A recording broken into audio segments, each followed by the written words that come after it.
listening to Best of the Best with Steve and Jeff. And Best of the Best continues here on GameNTrain.com as we're taking a look at the Legend of Zelda series. Steve's here with me. We're continuing our look, and Steve, we left off last at one of the best versions of the Zelda series, one of the best games to be released for it, Legend of Zelda Majora's Mask.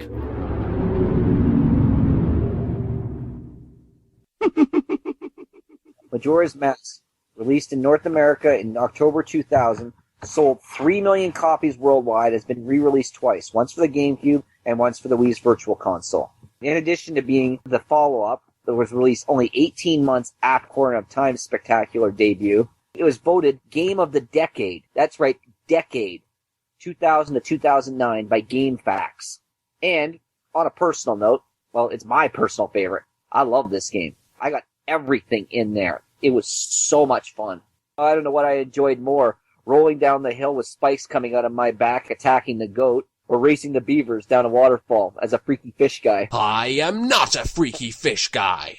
Looking at a game like this game was considered by many to be a bit of a departure from the Zelda series because you had yourself a much darker entry this series. You had a lot of interesting characters in this game that really only seemed to appear in this game, especially since it was in that offshoot realm, if you want to look at it that way, this Termina realm.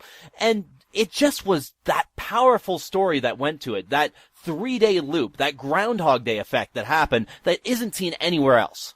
In addition to all the other stuff, it introduced some new characters, brought back a bunch of other ones and gave them a little bit more of a role in it, i.e. the happy mask salesman. Introduced some ones who probably shouldn't have been introduced, in my personal opinion, i.e. Tingle. The other thing was, it was the first Zelda game that featured a villain who had absolutely no connection whatsoever to Ganon. No Ganon jacking! Just wait till I get out of here, Zelda and Link. You'll pay for this! Yep, it was the first one that did that, sort of. But we'll get to that.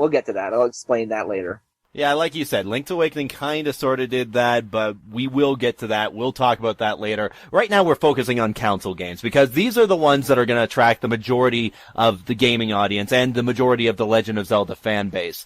And the next game we're looking at is one that divided the Legend of Zelda fan base. Yeah. And of course, for that one, we are talking about the Windwaker.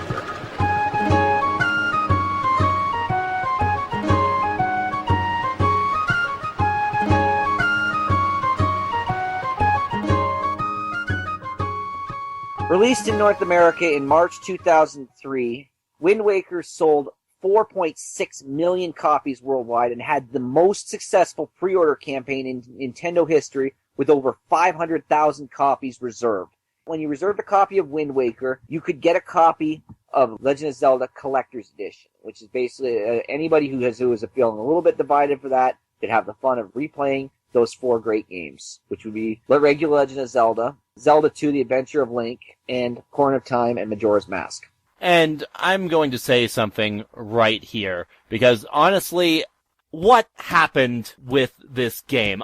I'm probably not in the majority on this one. I cannot bring myself to like Wind Waker. I might try it again when it comes out for the Wii U. We'll see what happens, but I just could not bring myself to really like this game as well as I did the other ones. Like, we got promised the serious style of Link. We got that with the Ocarina of Time. We expected them to build on that with GameCube. And we get cel shading, we get little kid Link running around, we're gonna sail the oceans, yay! No. Give me my Link. Yeah. Most people had this thing because back during the thing, it was unveiled in almost a demonstration of GameCube level, perfect, realistic version of what Legend of Zelda was gonna be. I don't know if it got made into a different game, or if it got scrapped, or what happened with it, but then later on it was revealed, and then they showed another version of Wind Waker. Fans were livid, as Jeff just showed us. I was actually one of them. I was also outraged. I couldn't stand it. I didn't like it. If I hadn't been for Zelda Collector's Edition, I wouldn't even considered buying it, just to show how outraged I was. But it actually isn't really as bad as all that. Like, it's definitely not the realistic Zelda that we were hoping for, but it does play almost exactly like A Corner of Time and Majora's Mask. It has a good story. The sailing is tedious, but story-wise, it does hold up to the other stuff, and some of the cel-shaded things are actually quite good. Like, there's this one scene where they load Link into a cannon and shoot him into Ganon's fortress, and it was pretty funny, actually. I liked it. There's this other one where after he gets the 3 jewels to raise the Tower of the Gods to be able to claim the Master Sword, when all 3 are put together, a laser beam shoots out and nails him and sends him flying. It was funny. It was a little bit silly, but I don't know, I laughed.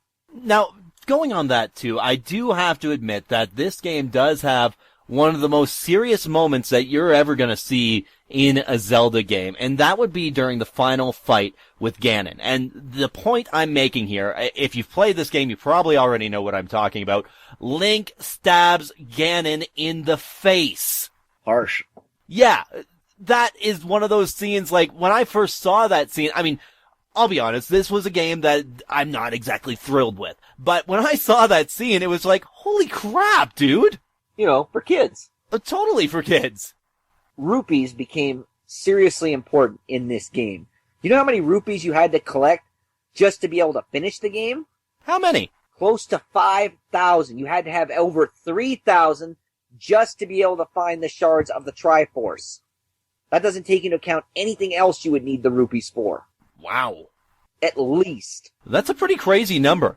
Yeah. Especially considering the fact 9 times out of 10, Link can only have 1,000 rubies in the earlier ones. You know, the thing that makes me laugh about this when you think about it is the fact that you have this kid who's trying to save the world, right? So why are you charging him money for everything that he has to do? I don't know. Maybe we should ask the guy who charged him 3,000 rupees just to translate the maps that would help him find the Triforce, which would help him save the world. So in case you people don't know who I'm talking about, I am, of course, talking about the festering sore known as the Jar Jar Binks of the Legend of Zelda world. I am talking, of course, about Tingle. Of course. Of course. Of course.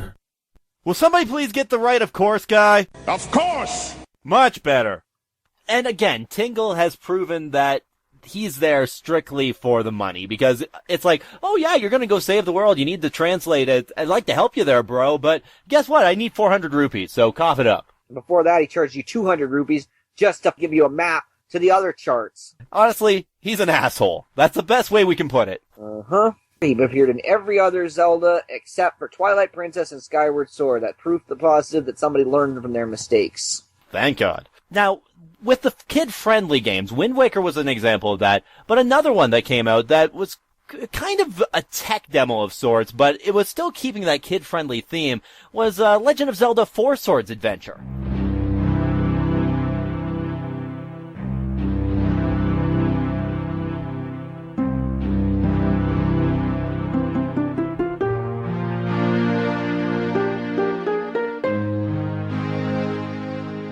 Four Swords Adventure was released in North America in June 2004. It was preceded by the minigame Four Swords, which was packaged with the Game Boy Advance port of A Link to the Past. Four Swords was pretty much exactly the same as Four Swords Adventure. Well, not really. It was like a tiny little example of what Four Swords Adventure would be. Plus, you had to have more than one player in order to play Four Swords. And if you only had one person, you couldn't play it. Four Swords Adventure fixed that because it did let you do it with one person. But it's honestly better if you play it with more than that.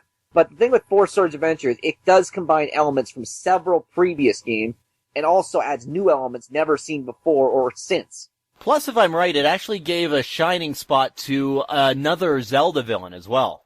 Shadow Link returns in this game as a reoccurring minor villain instead of a one-time obstacle.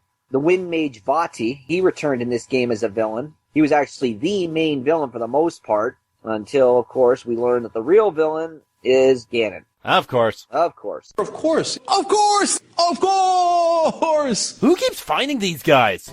Forget it. You see, this is the thing. This is what I was talking about earlier with Ganon jacking. There are so many instances in this series where you see the series get hijacked by Ganon. Link to the Past could have been a great game on its own right if it was just Aghanim and his doing. But of course they had to throw Ganon in at the very end. In this game here, Four Swords Adventure, did we really need to see Ganon? No, but Ganon came back, and here he is again as the main villain. Same thing happens with a lot of the later entries in the series that we'll be talking about as we continue on. And honestly, what was wrong with Bati? He wasn't a bad villain. His origins are a little bit kind of screwy and weird, but then they didn't even actually get addressed until later on into the Minish Cap. But he could have been a pretty good villain right here. Do just Bati and that's it. He deserved, honestly, a better chance. Like, he basically plays, to those of you who remember Yu-Gi-Oh! Do you remember when Merrick was the villain and then Bakura showed up and worked with him? That was basically what happened here. My name is Marek. I don't care. Bati showed up, but the real villain basically pulled his strings. He basically became a lackey. Or possibly a toady, or a lickspittle, or possibly something like that. How about Flunky? Flunky works. I could go with that. But I think we should take it back to serious realm. I'm getting tired of the kid-friendly ones. Let's go to something more for your sort of mature audience. Let's get into one that came out for 2 Nintendo systems, Legend of Zelda Twilight Princess.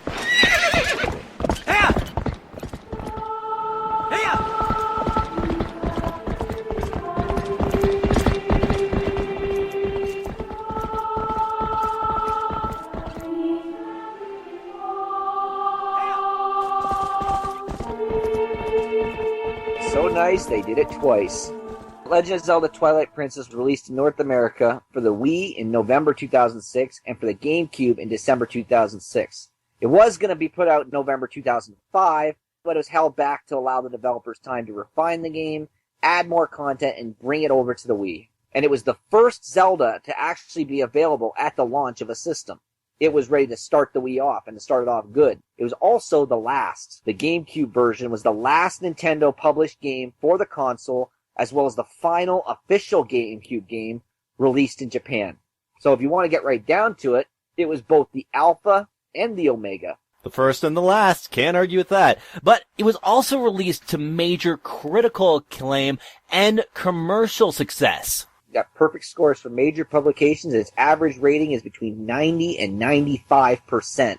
That's like an A-plus level right there. Yeah, I can't argue with that. Plus, the amount of games that it sold. Great numbers. 5 million copies on the Wii as of March 2011, and over 1 million copies on the GameCube as of March 2007. So that, just maybe, if they're still producing it, it might actually have more than Ocarina of Time. Maybe. Maybe, but let's not hold our breath. I mean, Ocarina of Time's a pretty amazing game. Yeah, but if anyone could unseat it, it would be Twilight Princess. Yeah, but then you'd have to take into account all the other versions of Ocarina of Time that got released too, so there you go. We'll split the difference either way. We'll raise our glass to both of them. But this one was also another one for a first. It was the first, and so far only, Zelda game to receive the teen rating from the ESRB. To those of you who don't know, that's the equivalent to the MPAA's PG-13 rating, due to fantasy violence and animated blood. Yeah, so like I was saying, this is for a more mature audience for the Zelda fans, because really, I think this was more of a reactionary tale. When you saw how people reacted to the Windwakers, how they reacted to the Four Swords Adventure, basically saying, enough is enough, we want a serious Zelda. Yep, they took it right back to those Zelda that everybody fell in love with. In Twilight Princess, you switch back and forth between traditional 3D Link and Link as a wolf. Much like in Majora's Mask, but the controls aren't quite as nice as the Majora's Mask. Because in the Majora's Mask, you're still dealing with anthropomorphic characters that basically play and move like a person. Link as a wolf, he is a wolf.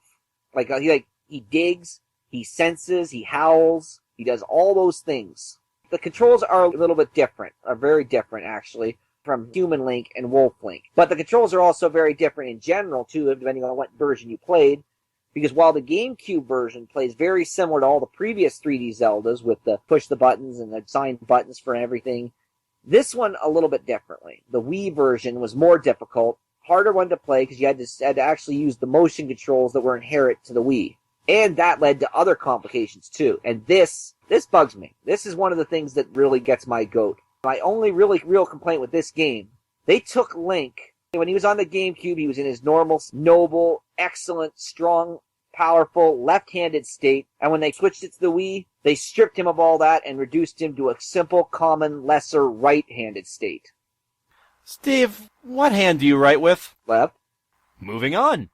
So now we've got another game that we're going to talk about. This is the last of the games that we're going to cover for the console releases, and this one's pretty interesting. It also received some mixed releases. It's really cool. I haven't had much of a chance to play it, but we're going to The Legend of Zelda Skyward Sword.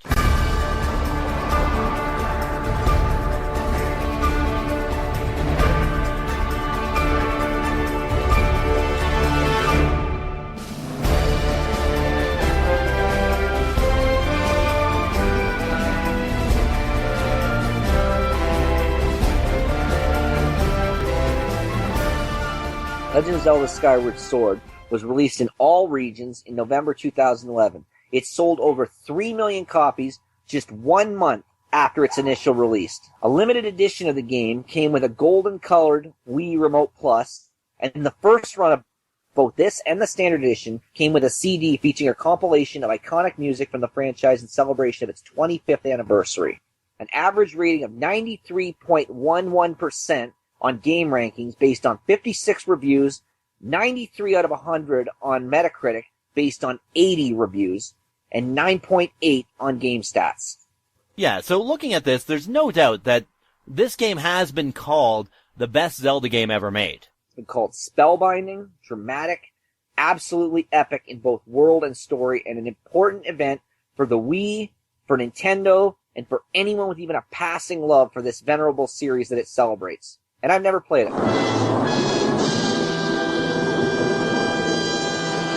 Not even once. And that surprises me, because I know you. You follow this series. I know I have. I picked this game up within the first month. I had it all set, all ready to do it. I even listened to some of the music a couple of times. But then I just put it down. I was busy. I was picking up extra shifts at work. And I just didn't have the time to sit down and play it. I thought, okay, I'll get to it. And I just never did. I'm not saying. I got busy. Life got in the way. It sounds like you need to start yourself a Pile of Shame series. Actually, that's not a bad idea. Okay, well, when I get to this for Pile of Shame, I will invite you into this. We'll both talk about it, and we'll see what we thought about this game. Because I've got Skyward Sword on my shelf, too. I've given it maybe about 10, 15, 20 minutes of play. I got to the point where you're getting just under the clouds for the first time. Well, actually, I guess that's a little bit more than 20 minutes of play. But definitely less than this game deserves. So we'll have to come back to it. Let's talk about some of the innovations here. Motion controls are more important than ever for sword fighting in this game, from what I've read. You can't just lock on and hit the A button. It requires skill, attention to your enemy, and thought. You have to stab the Skulltulas in the belly to kill them. You can't just cut them or slash at them. You have to stab them and do the stabbing motion and everything. Puzzles require similar levels of thought. Other items are also the same motion-dependent things. You got the whip, the bombs, the bow, the slingshot, and other things throughout the whole game that require you to think about how you're doing it, and basically you have to go through the motions. And according to how the timeline works, chronologically speaking, this is actually the first Zelda. Yep, this is the first one. It is the one that sets the stage. It's like shortly after Din, Baror, and Nehru have left Hyrule. They've created the world, and they've done their job. A new goddess took over. Hylia has created the creatures and done her part. She's shown them the ways. Now it's up to them to inherit the world and take it over. The game is set pre-Ganon in this story. It features a new villain, the Demon King Demise, and his henchman, Garahim. I don't know if I said that right, but Garahim. G-H-I-R-A-H-I-M. A flamboyant, pale, creepy-looking guy. Yeah.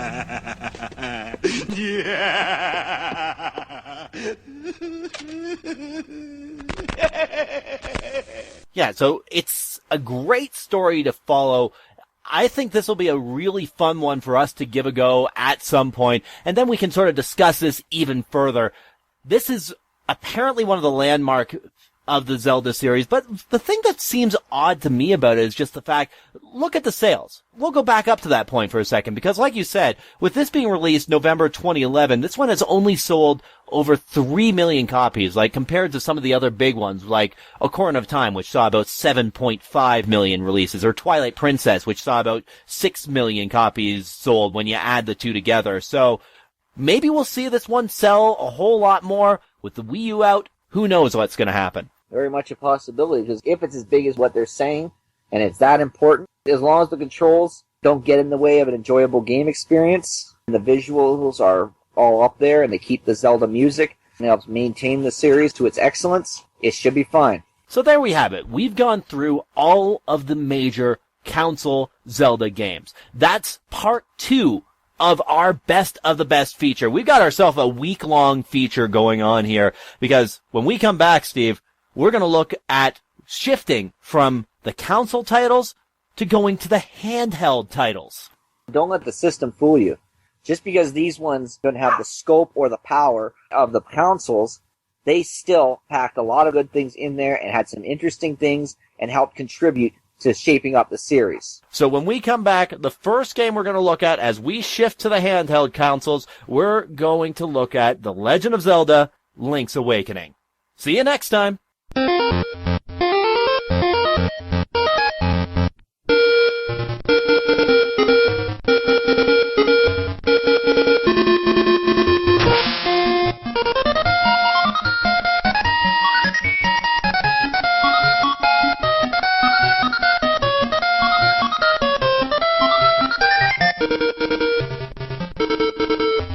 Got an idea for a feature story? We want to hear from you. Are you Googleizer? One who speaks at funerals? Now, I may be an idiot, but there is one thing I am not, sir, and that, sir, is an idiot. Send an email to gameon@GameNTrain.com.